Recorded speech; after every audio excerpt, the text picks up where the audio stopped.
novo. Vamos lá.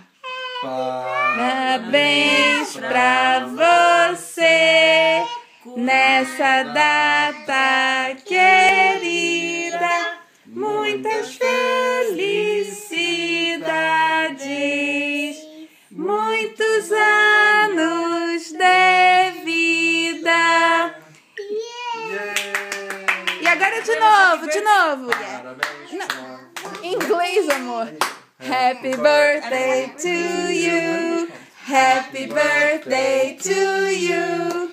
Happy birthday, Luke Dart Miller. Luke Dart Miller. To you. Yay! Agora sopra a vela, Chuchu. Você consegue soprar a vela? Vou tentar de novo. Sopra, força.